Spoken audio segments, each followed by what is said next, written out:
Hi Tara. A few questions about St. Virginia.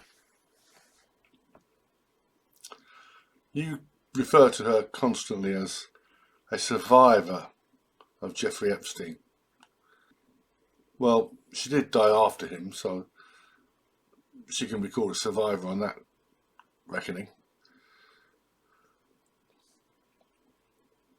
You claim that the girls who serviced Epstein in Florida, Palm Beach, were survivors. So if a girl was paid $200 for a massage and went back and did another one, and a third time, does that mean she was a survivor 3 times over? She survived Jeffrey Epstein 3 times. If you think these girls were so horribly treated, take a look at the grooming gang scandal in England and ask yourself if there's any comparison. Yes, Epstein deserved punishment, but they weren't survivors.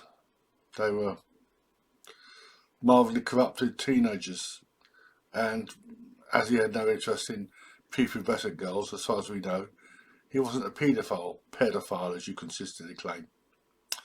Now let's return to Virginia. Here's an extract from her fantasy novel, The Billionaire's Playboy Club. I was paid a generous amount and set off to go car shopping as soon as I got back to Florida. Through a private seller, I was able to pay outright for my car. I got a Dodge Dakota in cherry red and immediately had an impressive sound system put in. She was my first pride and joy and taste of freedom. Does that sound like a sex slave? Here's what she says about her encounter with Prince Andrew in London. I should say alleged encounter. I'm assuming that notorious photograph, this one, is genuine. Next to the study was the bathroom where I led him to next. The room was dimly lit, masking the light from showing the disparity in my eyes. It was a beige marble tiled floor with porcelain Victorian style bathtub in the middle of the room and nowhere near the size of Jeffrey's residences. I turned on the taps for the tub and the heat from the water began to steam up the small room.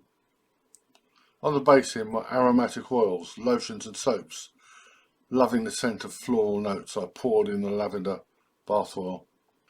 Trying to do the best of my youthfulness to try and act seductive, I gradually began to strip off my clothing piece by piece, giving him time to savour the moment to come. He loved every second of it as I went over to where he was waiting and watching, then began to undress him at a much quicker pace. We kissed and touched each other before submersing into the hot water, where we continued to reenact foreplay.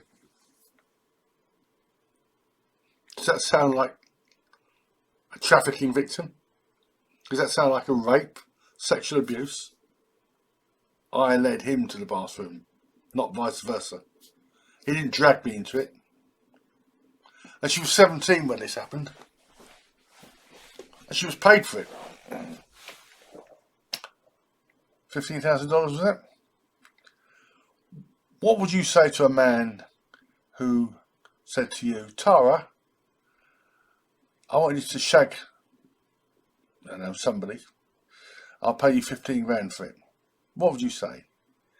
You would say, I'm not a prostitute, or words to that effect. Virginia Roberts didn't, because she was a prostitute.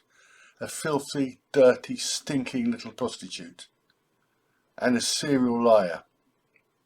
And, by her own admission, a child sex trafficker. So cut the crap, Tara. She was no saint. It's a pity she's dead, because really, she should have stood trial with Ghislaine.